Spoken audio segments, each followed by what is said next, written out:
Kasus Nikita Mirzani adalah kasus yang cukup aneh. Dari awal, Nikita diberitakan melakukan pemerasan. Dalam waktu singkat, Nikita Mirzani langsung ditahan. Bahkan, dia 2 kali mendapatkan tambahan masa penahanan. Setelah akhirnya menjalani sidang, justru banyak terjadi kejanggalan. Mulai dari sang penuntut 4 kali melakukan pergantian BAP hingga tidak adanya tuntutan kasus pemerasan. Pertanyaannya, ancaman kekerasan apa yang dilakukan oleh Nikmir? Karena mereka melakukan pertemuan setelah dilakukan transfer.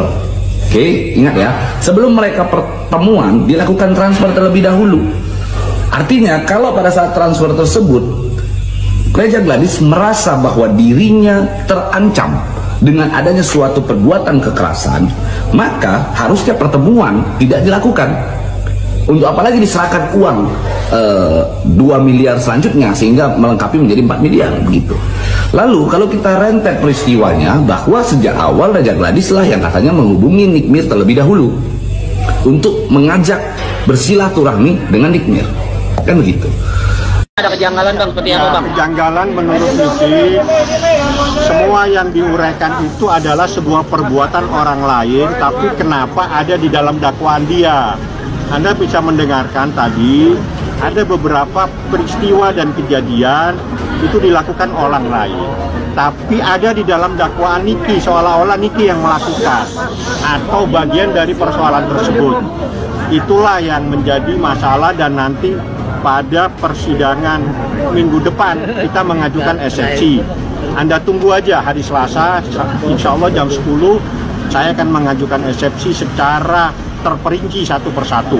Yang terpenting, clear tadi, dengan adanya pembacaan dakwaan maka secara sah tidak ada tindak pidana pemerasan. Yang terpenting, clear tadi, dengan adanya pembacaan dakwaan maka secara sah tidak ada tindak pidana pemerasan. Jadi saya kasih waktu 7 kali 24 jam untuk segera minta maaf kepada Nikita Mirzani. Jadi saya kasih waktu 7 kali 24 jam untuk segera minta maaf kepada Nikita Mirzani.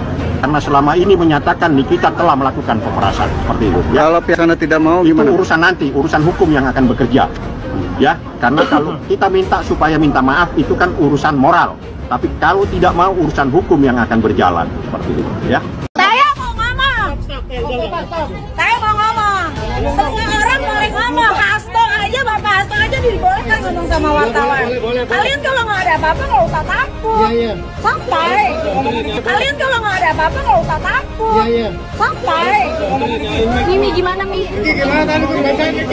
Dari kemarin gue diem loh 3 bulan. Apa yang mau ditanyain? Gimana tadi saat pembacaan dakwaannya Mi, sesuai atau tidak? Pembacaan dakwaan banyak yang dipotong-potong. Rekaman yang sudah beredar isinya tidak seperti itu. Isinya Reza yang mengejar sahabat saya Mail. Ya, tidak pernah Mail yang selalu aktif menghubungi Reza, tapi Reza yang menghubungi Mail terus. Banyak. Ya, jadi kalau yang kalian dengar dari dakwaan yang dibacakan JPU tadi, saya ternganga-nganga. Karena tujuannya si Reza ini sebetulnya adalah Dokter Samira alias Doktif. Tapi kenapa saya yang ditahan sekarang? Kenapa saya dan sahabat saya yang ditahan? Padahal saya tidak pernah meminta uang dia yang memberikan. Uang itu cuma-cuma. Dan saya bertanya, kenapa Reza Gladys memberikan uang itu cuma-cuma? Ada apa? Sampai direkam semuanya, sampai terjadi seperti ini penahanan. Ini ya gimana nggak dijebak, orang semua direkam, semua direncanakan. Kalian pikir ini proses begitu cepat? Reza, saya punya BAP-nya Reza, saya punya BAP-nya suaminya, saya sudah baca. Reza itu memperbaiki BAP-nya sebanyak 3 atau 4 kali. Ya, seperti yang kalian tahu, Reza Gladys ini kan pelangap-pelongo, ya.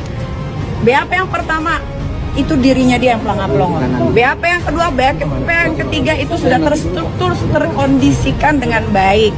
Ya, tapi saya memang sengaja untuk diam selama ini. Kenapa? Karena saya mau mendapatkan hasil dari BAP Reza dan suaminya. Ternyata betul dugaan saya.